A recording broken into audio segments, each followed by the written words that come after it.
everybody. Now we have a short interview with ambassadors of India in Ukraine with Mr. Manoj Kumar Bharti. So, hello. Hi. First of all, thank you very much for visiting our university. That's a great pleasure for us to see you here. And I just want to ask you a couple of questions. Mm-hmm. The first one is, what is your main reason and what has inspired you to come for your job exactly to Ukraine? Why didn't you choose in other countries? We are from a service called Indian Foreign Service, and from the Indian Foreign Service, I came to the Indian Foreign Service in 1988, and since then, the Ministry of External Affairs, Foreign Affairs in India, has been sending me from one country to another, depending on decisions taken. So this is my 7th country. I have served in Iran, I have served in Holland, I have served in Nepal, Turkey, Myanmar, Burma, Belarus, and then to Kyiv. Before coming to Ukraine, I was India's ambassador to Belarus, and I was posted from there, so I came to Ukraine. So how do you like it? Oh, Ukraine is a wonderful place with a beautiful land, beautiful people, very high level of education, very high level of scientific research and technology. Ukraine is the largest country in terms of area in Europe. So it is an important country for India, and I'm enjoying my work here. And what is Indians' people's attitude to Ukraine? What do they know about that, or do they really know about Ukraine? I should say that yes, quite a large number of people know about Ukraine because of many good or bad reasons. The good reasons are that a lot of tourists come from Ukraine to India. They interact with people. They also know that many people in Ukraine are drawn to India for its tradition, culture, philosophy. Different groups of yoga, traditional dances have been going to India, getting training and coming back. Only in Kyiv there are 35 different yoga schools. There are many dance classes running. There are 2 universities where you have Hindi courses running.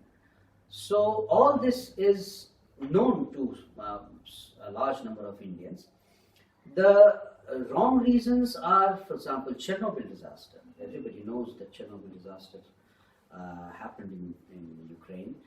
And also because of those revolutions that have happened in 2004 or 2014. People are also, knowledgeable people, especially in the government, are aware that Ukraine has a large resource of technologies, especially in terms of science, research, defense. A lot of defense cooperation has been with Ukraine even before Ukraine became an independent country in 1991. So all this has increased our awareness regarding Ukraine. And how do you see the future cooperation and integration between India and Ukraine? Currently, if I tell you, there is already a very good level of cooperation. The bilateral trade between India and Ukraine is about $1.8 billion. It was there last year. It came substantially down from over $3 billion in 2013, when India was the 7th largest trading partner for Ukraine.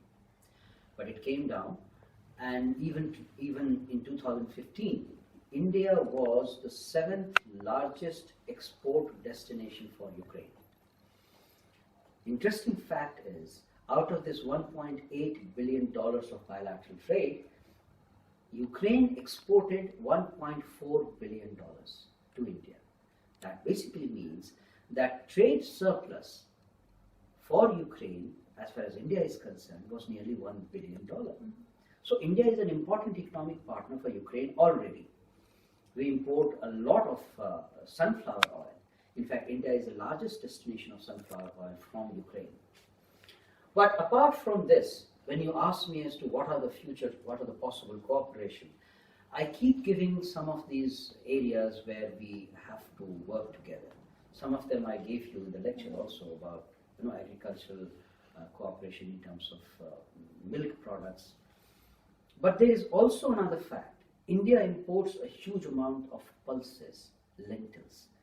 That is the source of protein for vegetarian people. We eat it twice a day, every day. 1.2 billion people eat it twice a day.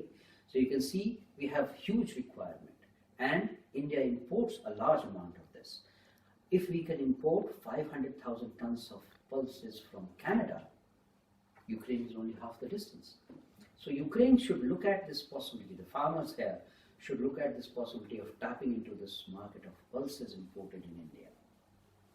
We also have other possibilities like, I understand a lot of wood can go from Ukraine to India. A lot of steel is required in India which can go from Ukraine. We are also looking at more and more projects, joint projects. There's, whether it is defense or aviation sector, Indian companies are getting more and more interested in Ukrainian companies, and tie-ups are going to come up very soon. Okay, thank you very much. We are done. Oh, thank you.